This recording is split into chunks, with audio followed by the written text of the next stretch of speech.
Many years ago, in the bustling city of Lagos, there lived a beautiful girl named Ifeoma. Ifeoma was just 8 years old when she lost her mother. Her mom, Ojugo, was sick for a while, and then one day, she just didn't wake up again. From that day forward, it was just Ifeoma and her wealthy father, Chief Emeka. Chief Emeka loved his daughter like mad. In fact, after his wife died, he refused to marry again. People tried to match him with women. Some people sent their daughters to greet him by accident. But the man didn't answer anybody. He said all he wanted was to focus on Ifeoma, his daughter. And so he did. He gave her everything. Clothes, phones, food, pocket money, even things she didn't ask for. Ifeoma never lifted a finger in the house. They had housemaids doing everything. And when the maid complained that Ifeoma was too rude or too lazy, he would sack the maid immediately. So no one dared complain about Ifeoma. Every staff condoned Ifeoma's bad behavior. People warned Chief Emeka, especially his close friends. They said, Chief, you're spoiling this girl. Oh. She needs to learn basic survival skills, at least how to do domestic chores on her own. But love can be blind. And in Chief Emeka's case, it was also deaf. Years passed. Ifeoma was now 17. She grew up into a beautiful and elegant girl, but she had zero home training. She could not cook, she could not clean, and she could not even take care of herself. Her room looked like a war zone on a daily basis, and she didn't care. All she liked was snapping pictures, sleeping, and scrolling through her phone. Sometimes she would invite her noisy friends over to help her scatter the house. One afternoon, Chief Emeka's friends paid him a surprise visit. As they walked into the sitting room, they were greeted by an embarrassing sight. Empty bottles, food wraps, and makeup items scattered everywhere. Ifeoma had just finished entertaining her own friends and left the place in a complete mess. To make matters worse, she didn't even acknowledge the presence of her father's friends. Without a greeting, she stood up and casually walked out, ignoring the visitors completely. Chief Emeka's heart sank. The silence that followed was loud with judgment. His friends exchanged uncomfortable glances, and he could feel their unspoken criticism. Shame burned through him that day, and that was the moment Chief Emeka knew he had made a mistake. The girl he had tried so hard to protect had turned into something he no longer recognized. This girl needs a mother, he finally muttered under his breath. Someone who can teach her how to be a woman. And that's how Amaka came into the picture. Chief Emeka met Amaka through a long-time friend who wouldn't stop praising her. At first, he wasn't interested. He had seen so many pretenders, but the day he saw her, he changed his mind completely. Amaka was very beautiful, but it wasn't just her beauty that attracted him. It was the way she smiled, warm, effortless, and full of grace. There was a calmness in her presence, a quiet strength in her eyes that reminded him of the kind of woman his mother used to be. She didn't try hard to impress him, and that authenticity struck a chord in him. Chief Emeka, whom many women had thrown himself at his feet in times past, found himself looking forward to their conversations. She was intelligent and funny in a subtle way, and he admired her a lot. After a few quiet months of getting to know each other, he made up his mind. There was no need for noise or a crowd. He didn't want to give room for gossip or drama. He married her quietly, just a court wedding and a small family introduction. And then he brought her home. That was the beginning of the trouble. The day Amaka stepped her feet into the house, Ifeoma nearly fainted. She was in the sitting room watching TV when her father walked in, smiling. Amaka followed him behind, carrying her rolling traveling bag and her handbag. Chief Emeka said to Ifeoma, Ifeoma, this is Amaka, my wife, your stepmother. Ifeoma stared at both of them, her eyes widening. Your what? My wife, he repeated. Amaka smiled and said softly, Good afternoon, my dear. Ifeoma hissed. Not small hiss, heavy, thunderous hiss.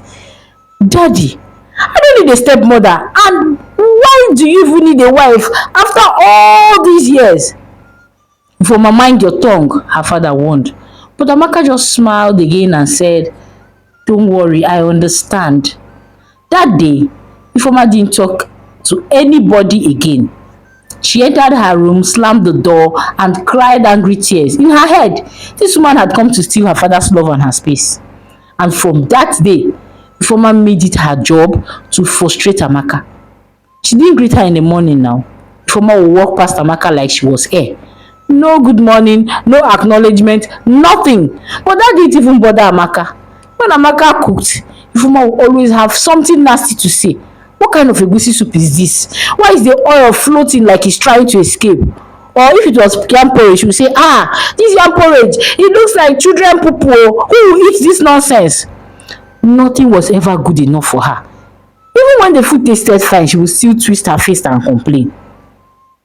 As the years went by, things started changing for Chief Emeka. Business was no longer booming and he couldn't afford the luxury of domestic staff anymore. The cook, the cleaner, the laundry lady were all laid off. The house now depended on the people living inside. But instead of adjusting or lifting a finger, Ifeoma remained in her old ways. She would scatter her clothes everywhere on the sofa, bathroom floor, dining chair, where people used to eat. And somehow, she still expected the clothes to vanish like magic. The worst part, she would invite her spoiled friends over, play music so loud it shook the walls. She would scatter snacks and drinks everywhere. And then leave everything just like that for Amaka to clean up the next morning. But you see Amaka, the woman was not moved. She would clean the house, cook and do laundry and still keep her peace. She never shouted, even when Ifeoma insulted her. Amaka tried to advise Ifeoma. Ifeoma, you're a woman, no. You need to take responsibility for your life. I will not always be there to take care of your mess, cook, wash, and clean for you when you get married and leave this house. But Ifeoma didn't listen. In fact, it felt like she was pouring water on a hard stone. Instead, she insulted her, saying, "Who are you to give me advice? Please know your place in this house. You are not my real mother after all, and you have no right to correct me." One day, the gate man told his friend outside, "This madam get patience o. If na me, the kind beating I go dey give this girl, her head go dey do manual reset." Whenever Amaka complained to Chief Emeka, he would beg and say, my wife, I'm so sorry. Please, this is all my fault. Help me teach her any way you can. She didn't have a mother figure, and that's why she doesn't know all these things." Days turned into months and months turned into years. Ifeoma was now 22 years old, yet she still had the baggage of bad attitude with her. She would leave pad wraps on the bathroom bill without covering it. She would scatter her wig and makeup all over the sitting room. And when she's called to arrange it, she would make snide comments. But Amaka never answered with insult. She would just smile and reply, you have tried." One day, the gate man, hearing them arguing in the house, walked up to her and said, "Madam, abeg, don't let this girl give you high blood pressure. Me, I don dey pray for you since you dey try." One evening, Amaka sat in the kitchen with her close friend and poured her heart out. "This my stepdaughter is getting worse by the day," she said, shaking her head. "Can you believe that at 23, the only thing she can successfully cook is water? She can't cook any other thing. And she can't clean. She can't even rinse a cup of water without a bad attitude. The worst part is that she talks like she's the one feeding the whole house. So rude." "And what have you done about it?" her friend asked. "What can I do, Kwano? I just ignore her for peace to reign." Her friend laughed in disbelief. "It's already too late to start teaching a grown-up woman. As it is now, only marriage fit humble am." "Abi? Na true. That's why I've been thinking. I want to disgrace this girl small, just small." Her friend gasped playfully. Amaka laughed and leaned in. "I'm planning to set her up, but she doesn't know. I want to find a guy, a fine one that she will fall in love with. Then, when she's inside the love, deep, the man will start asking for things. Basic wifely things like, 'Please come and cook for me, come and clean my house.' And when she starts flopping, her eyes will clear." Her friend burst out laughing. "Hi, Amaka, you're wicked though." "No," she replied, "I'm just trying to be strategic." And so, the search began. The first guy they met was Uzoma. Uzoma was a youth pastor from church. He came wearing brown sandals, a white shirt with sweat patches, and carried a Bible that looked like he had seen war. Amaka asked him, "What kind of woman do you like?" The man replied with confidence, "A praying woman, one that can build a holy altar with me every midnight." Midnight? Amaka knew right there that Uzoma was not the one for Ifeoma. Next came Austin, tall, fine, a hard-working young man that was working in an oil company. Everything was going smoothly until he opened his mouth and said, "I don't like women that wear makeup or wigs. I want a natural woman, no attachment, no nonsense." Amaka thought about Ifeoma's 24-inch bone straight wig and 4 slashes that looked like roofing sheets and sighed. That one too cancelled. After several searches for the perfect man for Ifeoma without any success for the right person, Amaka gave up for a while. She gently closed her mental husband list and muttered, "Maybe I should think of another plan oh." Then, one Thursday afternoon, her phone rang. It was her far cousin Carlo. He had just relocated to Lagos and needed a place to stay for a few days while he sorted accommodation. Amaka welcomed him gladly. Carlo was respectful and responsible, and the best part, Carlo was fine. Not he's okay fine. No, dangerous fine. When he walked into the compound, even the gate man stopped and said, "Ah, madam, this your cousin fine oh." And truly he was. Tall, chocolate skinned, low cut fade, neatly shaped beard, white teeth, clean cologne, and good English. And that quiet confidence that didn't need noise. He stepped into the parlor with a small travel bag. Ifeoma was lying on the couch like a boss, legs stretched, throw pillow under her armpit. She was watching Netflix. But the moment she saw him, she sat up, dropped her phone, adjusted her scarf, and smiled. Not a regular smile, that charming kind of smile. "Good afternoon," she said sweetly, standing for the first time in 2 hours. "Who are you looking for?" she asked politely. "Is Auntie Amaka around? Please tell her it's her cousin Carlo." "Please make yourself comfortable," Ifeoma said, smiling. Immediately, rushing into the kitchen. "There's someone here to see you, Auntie," she said politely. "Tell him to give me a minute," Amaka answered. Ifeoma walked back into the sitting room, and as if a spell hit her, she started acting brand new. She said you should give her a minute, sitting down on the couch. "What should I get you? Would you take water, juice, or malt?" she asked. But Carlo nodded. "I'm fine, thank you." Amaka stood behind the kitchen door. "She wants to offer a guest drink," she said, smiling to herself. Finally, the perfect bait had worked in. That evening, after Carlo had settled upstairs, Amaka knocked on his door. He opened, smiled, and said, "Ah, Auntie, thanks again. Oh, you have really saved my life." Amaka sat down and said, "Carlo, you're about to save my life too. I need your help." He looked confused. Then she leaned in and told him everything, from Ifeoma's laziness to the failed tutors to the plan she had started to cook. When she finished, Carlo rubbed his jaw and smiled. "Ah, Auntie, so you want to use me to do film now?" Amaka grinned. "No be film oh, it's a reality show." They both laughed, and just like that, the real plan began. The next morning, Ifeoma woke up early, not because her alarm rang, no, it was because she knew Carlo was in that house. By 7:30 a.m., she had already taken her bath, cleaned up her room, and sprayed half bottle of her body mist. For the first time ever, she came downstairs to sweep.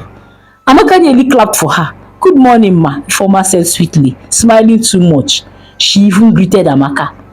"Good morning, my dear," Amaka replied with her own small smile. Carlo came downstairs a few minutes later wearing a simple t-shirt and jeans, yet looking like a magazine cover. "Morning, everyone," he said. "Good morning, Carlo," Ifeoma sang, rushing to the kitchen. "What would you like to have for breakfast?" she asked, placing 2 slices of bread on a plate. Amaka turned her back to the gas cooker and whispered to herself, "Hey, you don't start." That day, Carlo played his role perfectly. He was polite, friendly, but he also dropped small romantic hints here and there, just enough to confuse Ifeoma's brain. "I like girls who know how to cook, cause me, I'm a foodie oh," he said casually at lunch. Ifeoma nodded fast. "Ah, me too. I love cooking. It relaxes me." Amaka almost choked on her water. "Really?" Carlo asked. "What's the best dish you've ever made?" Ifeoma blinked. Jollof rice and white rice and ofe akwu. Wow! He said smiling. That's impressive. Because me, I love white rice and ofe akwu a lot. Amaka turned to the fridge and covered her mouth to stop laughing. This was going to be interesting. That evening, while they sat watching a movie, Carlo leaned closer to Ifeoma and said, I think you're different from other girls.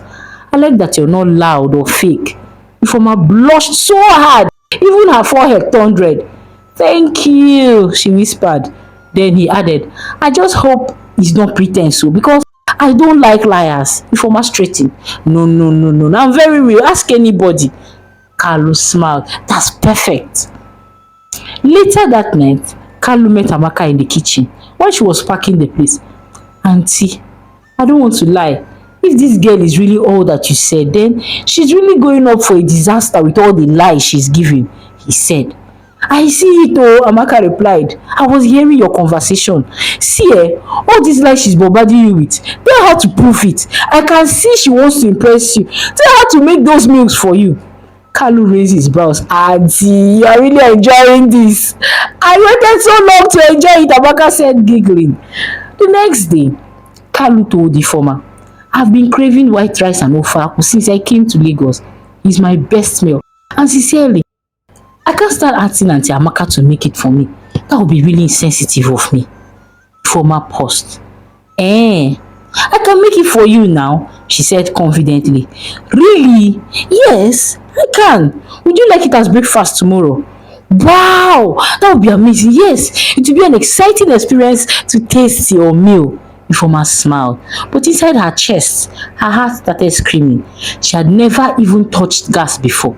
She had eaten ofe akwu, which was palm oil stew, a million times, but haven't ever bothered to know how to make it. Did it need palm oil or tomatoes? Did she need a blender? That night, she went to Google. She typed how to make delicious ofe akwu. Throughout the night, she memorized the procedure. Early the next morning, she went out to get the ingredients she had copied down. How can it ofe akwu be now? She muttered. Last, I will cook with YouTube, she told herself as she walked into the compound with the groceries she had bought in her hand. By 9 a.m., Ifeoma was ready to cook the meal. Carlo was sitting in the parlor scrolling his phone when she walked past him. Good morning, she said, smiling. Morning, Carlo replied, holding his laugh. Then she entered the kitchen and the real battle began. She stared at the ingredients on the table. Palm fruits, onions, stockfish, scent leaf, meat, crayfish, and nothing made sense. She ran to her room to get her phone, and as she opened YouTube to type, she noticed her phone beep low battery.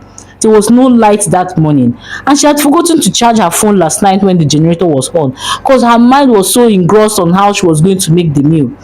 The tutorial said, boil the palm fruit for 45 minutes in hot water and pound it gently.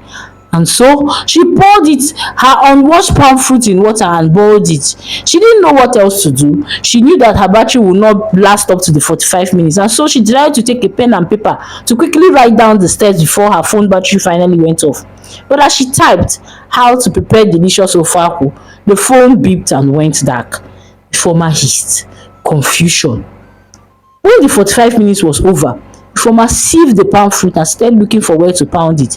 Where do I pound? Where do I pound? She continually repeated as if answers were written somewhere in the kitchen. And then she thought of using a blender. She had seen Auntie Amaka use blender to make pounded yam before. Maybe she could use it too. She brought the blender, sieved the palm fruits, and then she poured it into the blender. The blender screamed when she put it on. She added water. Maybe if I put water, the blender will not make that noise. The blender still screamed. She put it out and noticed that the palm fruit juice was already coming out. Excitedly, she poured it into a pot. She poured the watery juice into the pot with the kernels inside it. It looked watery and stony with a lot of chaff. So she said, do I need to add more oil? And then she added more oil.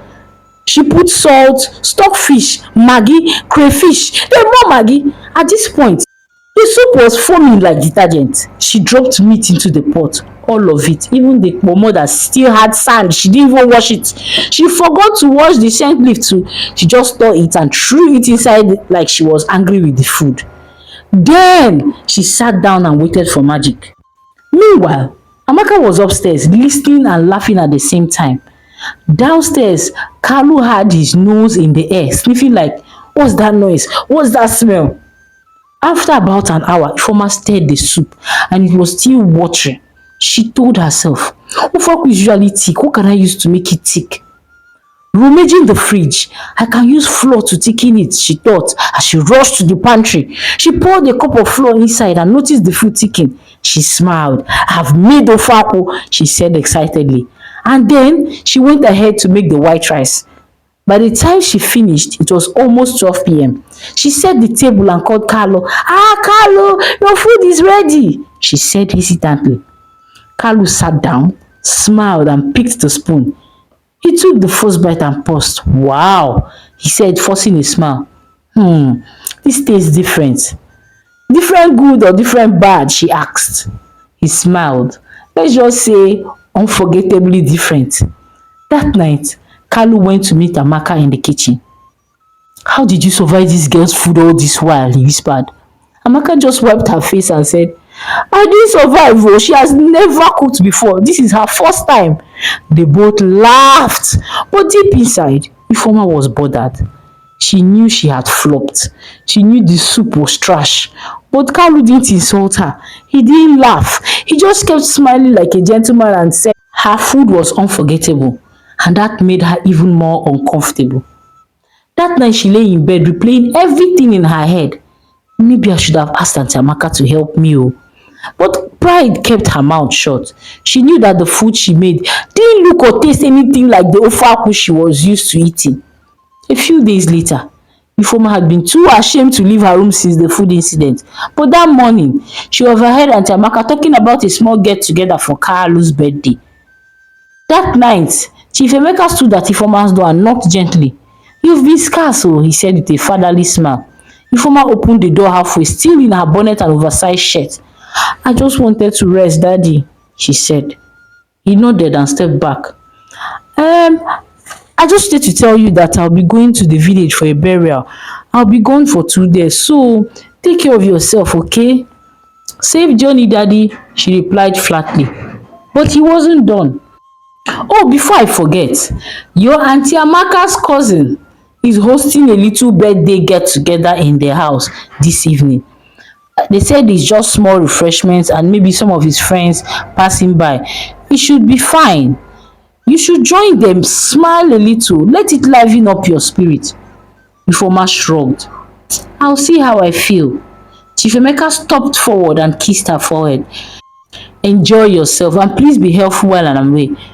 With a satisfied smirk on his face, he left.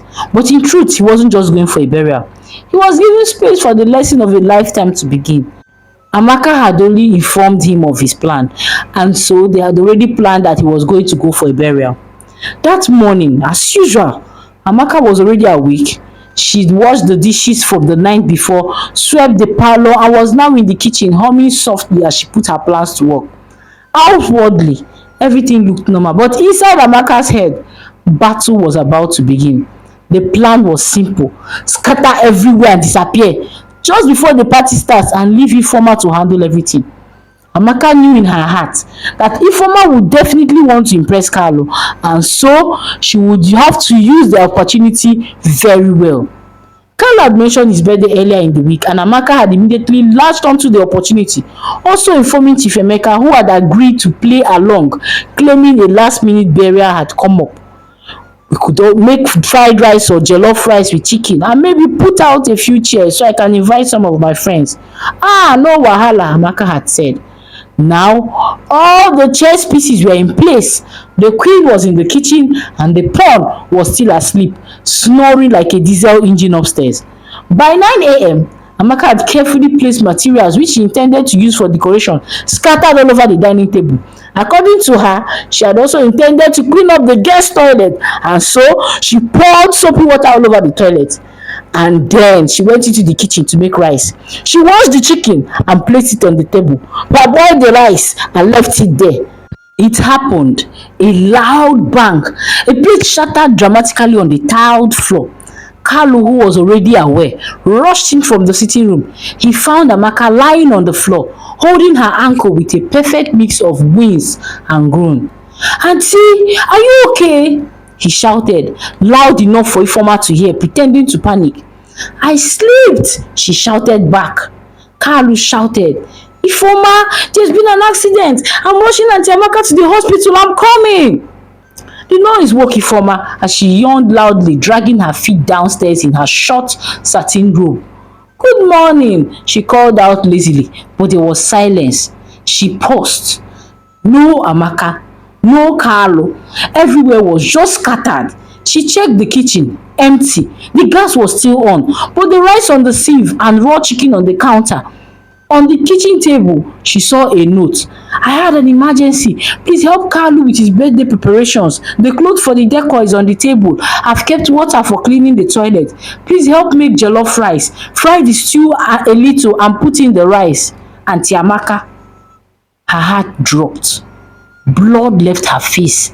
Fry chicken, make jollof rice, clean toilet, decorate. Me? She picked up her phone, but didn't know exactly what to say or who to call. She swallowed. Okay. No problem. I can do this. If only Ifeoma knew the whole house was now one big movie set and she was the main character.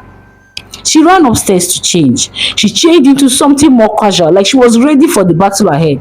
She quickly cleaned the toilet, then took the materials outside, trying to arrange the tables and chairs. Then she went into the kitchen. She poured oil into the pot.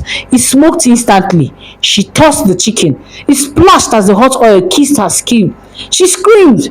The rice, she forgot to drain it first. She poured it straight into the pot full of stew. It began bubbling as the stew splashed all over the plate, including her clothes. She stirred, and the spoon bent. The rice was now too soft that it was now more like pap. Yet she stirred. After about an hour, the kitchen looked like a war zone. There was rice on her clothes, stew all over the floor, her face was sweating, her hairnet had slipped halfway, and she was muttering under her breath like a mad woman. So as she tried to taste her own disaster, Carlo walked in with 4 guests, 2 ladies and 2 guys, all well dressed with perfumes that smelled rich. "Happy birthday, Carlo!" one of the girls called. Carlo smiled. "Thanks! Come in, you can drop the drinks in the kitchen." And then, as they walked into the kitchen, they saw her. Her clothes was like she had bathed in rice and stew. Her face and her hair was oily and had stew splashes on it. She was holding a bent spoon like a weapon of war. For 3 seconds, there was complete silence. Then one of the guests burst into laughter, followed by another, then another. Even Carlo, trying to stay composed, couldn't help the small chuckle that escaped. One girl whispered. She looked like she fought with the food and lost. They all laughed. Ifeoma dropped the spoon, eyes wide, lips parted, then she ran upstairs. Full speed, tears already forming. That night, her room was dark. No music, no Netflix. Just her tears and a pot of failed jollof rice still haunting her memory. After the birthday embarrassment, she didn't sleep that night. She just laid on her bed, eyes wide open, replaying the guests' reactions. She remembered how Carl looked at her, not with mockery, but with something deeper, something like pity and care mixed together. That one pained her more than any insult could. The next morning, she woke up before 8 a.m. She wore her clothes, went straight to the parlor to sweep. Picked up the clothes Amaka had left beside the machine and washed them slowly. Carlo came downstairs, rubbing his eyes, and saw her arranging throw pillows. He paused. "Good morning." She looked up. "Morning." Their eyes messed. No foaming, no flirting. Later that day, Ifeoma sat alone in the kitchen. She wasn't on her phone. She was just quiet. Amaka returned that evening, walking with a slight limp, but looking well rested. The moment she stepped into the compound, she noticed the change. The floors had been swept, the chairs were back in place, the kitchen was neat. She entered and saw Ifeoma arranging spices. Amaka blinked twice. "Good evening," she said. Ifeoma turned. "Welcome, ma." Amaka's eyes narrowed. "Are you okay?" "Yes, ma." She walked past slowly, entering the room and smiled. "Kai, the reset don't start to load oh." The next few days were different. Ifeoma started asking questions. Can I join you in the kitchen today? At first, Amaka just watched her like, is this real? But slowly, she started responding. They went to the market together, they cooked in the kitchen, cutting vegetables, tasting stew, and laughing over salt mistakes. One sunny afternoon, as the aroma of fresh egusi filled the air, they stood side by side by the cooker. Amaka stirred the soup gently, humming a quiet tune. Then she said almost absent-mindedly, I'm proud of you, Ifeoma. You've come a long way. Ifeoma paused, her eyes softening. Was I really that bad? Amaka smiled without looking up. You were a full ministry. Then she added, but even ministries can be restructured. They both burst into laughter, deep, honest from the belly. Not because it was funny, but because somehow, through all the chaos, something beautiful has started to grow. Respect, humility, and a bond forming between two women who once lived like strangers. As days passed, one Saturday evening, the breeze was gentle and the smell of stew was smelling through the house. Ifeoma was in the kitchen. She tied her apron firmly, humming as she stirred the pot. Her hands moved with the focus, steady, careful, confident. No one had asked her to cook. She simply wanted to. Amaka sat on the veranda peeling yam. The setting set cast a warm glow over the compound. Everything felt peaceful. After a few minutes, Ifeoma wiped her hands, walked outside and stood by Amaka. She didn't speak immediately. She just reached down, picked up a knife and quietly joined her in the peeling. Amaka glanced at her but said nothing. Then in a voice low and steady, Ifeoma said, Auntie Amaka, I want to say something. Amaka looked up. I'm sorry, she continued, for everything, for the insults, for the way I treated you, for how I acted like this house belonged to only me. Her hands trembled slightly as she continued peeling. I used to think you came to steal my father's love, but the truth is, you brought peace. You didn't just marry him. You took in a grown child and tried to raise her too. She paused, her eyes shining. You could have left me in my mess, but you didn't. You stayed, you endured, you waited for me to grow, and now that I have, I just wanted to say thank you so much. Amaka looked at her, really looked at her, and what she saw made her heart swell.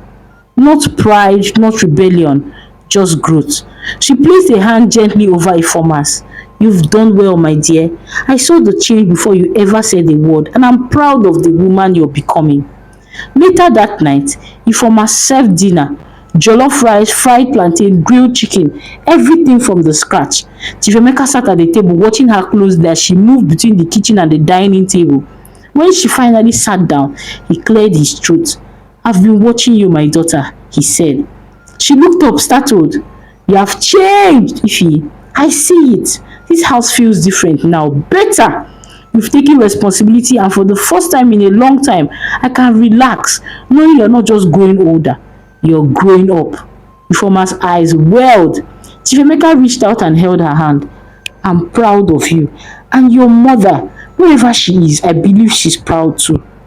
Those words cracked something open in her chest. She blinked quickly and whispered, Thank you, Daddy. The next morning, Carlo came to pick up the last of his things. He was moving into his new apartment, just 10 minutes away, but it still felt like goodbye. He knocked gently on the door and Ifeoma opened it, already dressed and ready for the day. I came to collect my box, he said with a grin. She stepped aside and smiled. It's by the door. I already cleaned it. He laughed. You're serious now, eh? She shrugged, but her smile was soft. I had to be, oh. They stood in silence for a moment. Then she said, Thank you for being part of my change.